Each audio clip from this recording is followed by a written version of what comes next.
Eu sou do time que acha que viajar com o amor da vida da gente é sempre a melhor opção possível de viagem. Que dividir uma viagem e as experiências que a gente vive nela com quem a gente ama faz dela ainda mais especial. E que sim, viagens podem unir ainda mais um casal apaixonado. Mas espera lá, a gente precisa ser honesto por aqui. Nem sempre tudo são flores, tá? Se você é uma pessoa normal, convivendo com uma pessoa normal, não tem jeito. Em algum momento, seja pela razão que for, vai dar treta. E quando isso acontece em viagem, vixe, pode ser complicado. Esse ano, eu e o Kaká completamos 15 anos juntos, é tempo pra caramba. E desde o nosso primeiro ano juntos, a gente já viajava. Ou seja, o que não falta por aqui é a experiência de viagem em casal. Já teve viagem que foi um amorzinho do começo ao fim, já teve viagem com treta e DR no meio, e muito, mas muito aprendizado em todas essas situações. E o vídeo de hoje é justamente sobre isso, o que eu aprendi nesses tempos. Se você é casado, casada, se tem uma namorada ou um namorado e está prestes a embarcar numa viagem com o seu parceiro ou parceira, existem algumas ações, algumas maneiras de fazer com que essa experiência possa ser mais gostosa e divertida para as duas partes do casal e que a chance de um estresse no meio da viagem seja menor, claro. Então, bora comigo nessa terapia de casal de viajante? Eu sou Marina Heimer e esse é o canal do Imagina na Viagem.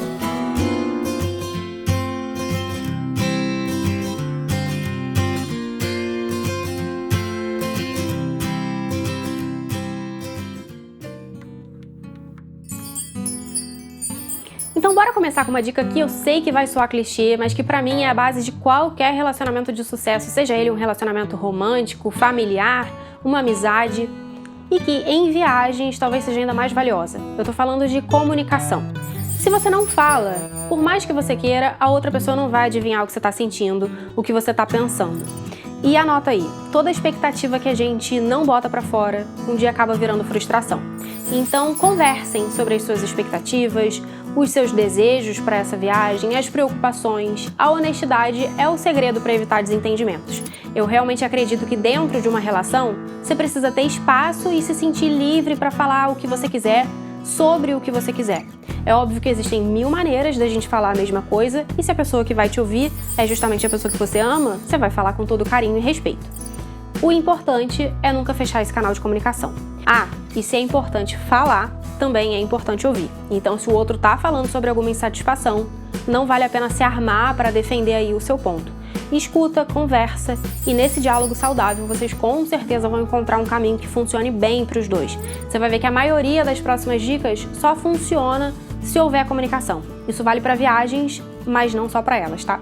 A próxima dica é: estejam juntos no planejamento do roteiro, da definição do destino à escolha dos hotéis, itinerários e agenda da viagem. Eu sei que na maioria dos casais sempre vai ter uma pessoa que vai ter mais paciência para essas coisas, que gosta mais dessa parte de planejamento, e uma outra pessoa que não liga tanto para isso. Mas eu acho que é fundamental que pelo menos as decisões mais importantes sejam tomadas em conjunto. Então, se você é a pessoa que escolhe os hotéis, faz aí a sua seleção, depois chama o outro para sentar junto, dá uma olhada na seleção que você fez ou na agenda de viagem que você planejou, porque isso abre espaço para que o outro de repente ali aponte uma mudança que ele gostaria, de repente incluir uma cidade ou uma atração que você não pensou, não colocou no roteiro, ou mudar alguma coisa na escolha do hotel. Enfim, isso evita que você ou o seu parceiro ou parceira sejam surpreendidos durante a viagem. E isso me leva a um outro ponto fundamental: orçamento. Se vocês não têm pé de dinheiro em casa, se economia é uma parte importante da viagem, o ideal é que o orçamento seja discutido e definido em conjunto. Então sentem, se organizem financeiramente, sejam realistas e decidam juntos quanto a gente pode gastar nessa viagem, qual é o valor que cabe e como isso vai ser dividido. Cada um coloca o que pode e tudo é de todo mundo? As despesas básicas vão ser divididas e gastos supérfluos, tipo com compras, são de cada um? Enfim, cada casal pode ter aí a sua fórmula para fazer isso dar certo. Geralmente a viagem vai acabar sendo um reflexo do que já acontece no orçamento doméstico, caso vocês morem juntos, mas é importante ter essa conversa para alinhar bem as coisas e evitar discussões por causa de dinheiro no meio da viagem. A gente já vai continuar o nosso papo, mas antes, se você tá curtindo esse vídeo, já deixa o seu like, porque ele é muito importante pro canal. Chegou por aqui agora e ainda não conhece o canal do Imagina na Viagem? Toda semana a gente tem vídeos novos sobre viagens, com dicas, roteiros e inspirações de destinos. Então aproveita para se inscrever e ativar as notificações para não perder os próximos. E se você já é um Imaginer ou uma Imaginer de carteirinha, quando você for viajar usando as dicas aqui do canal, não deixe de marcar o nosso perfil nas suas redes sociais. Eu vou amar saber por onde você anda e acompanhar a sua viagem por lá. E por último, já sabe, né? Você é fundamental para o crescimento do nosso canal. Então, lembrou de alguém que também ama viajar? Já compartilha o Imagina com essa pessoa. Então, chama todo mundo, bora viajar juntos, porque se a gente descobre lugares incríveis por aqui, imagina na viagem. Um outro ponto importante é respeitar o tempo e o espaço do seu parceiro ou da sua parceira. Vocês podem ser um casal perfeito, se dar super bem, serem super parecidos em gostos, terem as mesmas expectativas e ainda assim, em algum momento da viagem, pode ser que um queira fazer uma coisa e o outro queira fazer outra. Algumas vezes, como ali no dia a dia da relação, a gente vai fazer concessões, vai fazer um passeio que nem tá tão afim, mas que sabe que é muito importante pro outro e vai ficar super feliz simplesmente por ver o outro feliz. Em alguns casos, é o outro que vai fazer isso por você. Mas nem sempre precisa ser assim. Aliás, nem sempre deve ser assim. Em alguns casos, tá tudo bem cada um ir pro seu canto fazer as suas coisas. Quer ver um exemplo? Aqui em casa, eu e o Kaká somos o casal grude. Aquele que 99% das vezes quando um tá, o outro tá também. E isso funciona bem pra gente. Mas em viagens, especialmente quando a gente tem ali um tempo pra compras no meio do roteiro, aí é cada um por si. A gente entende que não faz o menor sentido que ele me acompanhe enquanto eu tô escolhendo maquiagem, experimentando roupa, se durante esse tempo ele poderia fazer outras coisas que fazem mais sentido pra ele, seja compras pra ele ou outra coisa que ele queira fazer durante esse tempo. E tá tudo bem. Quando a gente se encontra depois, ele tá feliz e realizado, eu tô feliz e realizada e a gente segue aí a nossa viagem sem estresse. Outro exemplo aqui de casa, que eu sei que vocês adoram uma fofoca, a gente nunca acorda no mesmo horário. E muitas vezes a gente também sente fome em horários diferentes, normal. Em casa, isso é mais tranquilo. Em viagem, pode ser um problema. Então, eu durmo mais que ele sabe que se eu dormir menos do que eu preciso, eu fico estragada, eu fico mal-humorada mesmo. Então, nessa hora, ele faz essa concessão e me espera acordar. E quanto à comida, para não ter crise, para não ter chateação, a gente tá sempre com um lanchinho na mochila. Então, um ficou com fome e o outro ainda não tá a fim de almoçar? Beleza, tem ali o lanchinho para forrar a barriga e esperar pelo tempo do outro. Então, entender essas individualidades é importante e encontrar meios para que cada um tenha o seu tempo e espaço respeitado é fundamental. Outra dica é adaptabilidade e bom humor para lidar com os imprevistos. O lance é, você pode programar 100% da sua viagem, pode achar que tem tudo sob controle, mas a verdade é que isso é ilusão pura, a gente nunca tem. E vez ou outra, imprevistos vão sim acontecer, as coisas vão sair do planejado e a gente precisa ter inteligência emocional para lidar com isso da melhor forma possível, para aceitar essas mudanças de última hora e reorganizar os planos. Isso é importante sempre, mesmo quando você viaja solo. Mas quando a gente viaja com uma outra pessoa, eu tendo a achar que é ainda mais.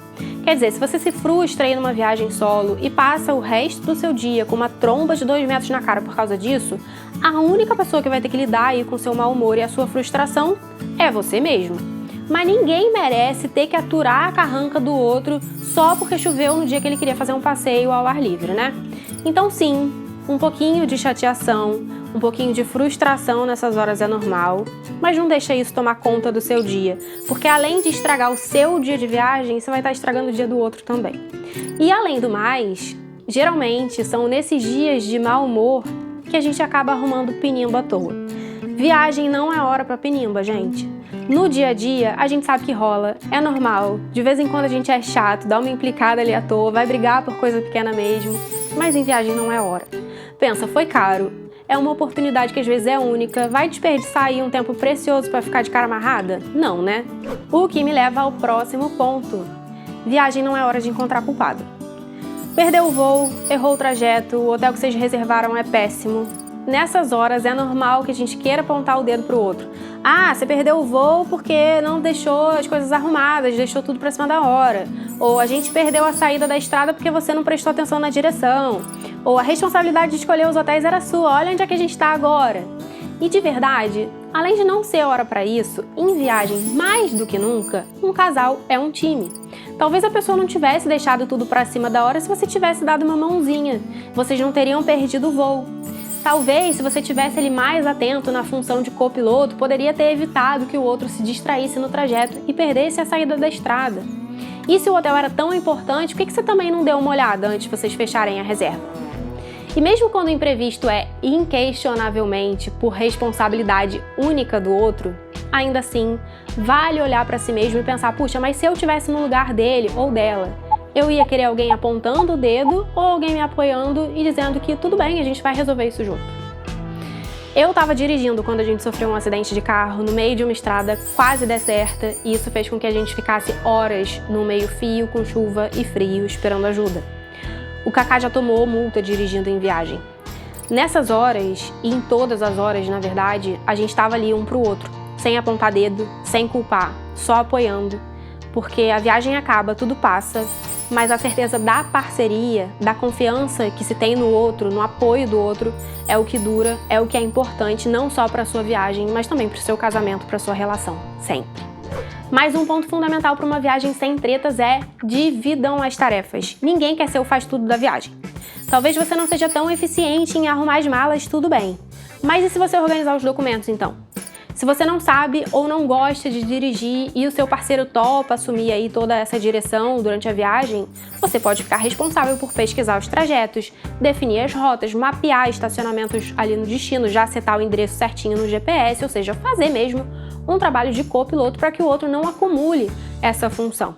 Assim, a gente evita que uma das partes se sinta sobrecarregada e garante que ambos possam aproveitar a viagem no mesmo nível. E por último, aproveitem a viagem para ter tempo de qualidade um com o outro e criar memórias incríveis juntos. Hoje, aqui em casa, eu e o Kaká trabalhamos só com Imagina na Viagem. A gente trabalha juntos, um do lado do outro, todos os dias, o dia todo. Mas nem sempre foi assim. Durante muitos anos ele teve o trabalho e a rotina dele e eu a minha. A gente só se via à noite. E eu sei que para a maioria dos casais é assim que funciona. Então fazer uma viagem é muitas vezes uma possibilidade que a gente tem de curtir junto, de aproveitar mais tempo ao lado daquela pessoa, de dividir o dia, de viver sonhos juntos. E isso merece ser celebrado. Então, acima de tudo, entenda a viagem com o seu parceiro ou parceira como um presente e valorize isso. Quando a gente olha por essa perspectiva, a chance de treta fica bem menor, porque a gente entende o privilégio que a gente tem e só quer aproveitar ele da melhor maneira possível. E é isso, eu espero que vocês tenham gostado desse vídeo, que você e o mozão façam uma viagem maravilhosa, tranquila e cheia de parceria. E que voltem pra casa ainda mais unidos e felizes. Na semana que vem eu tô de volta com mais papo de viagem, então um beijo e até a próxima!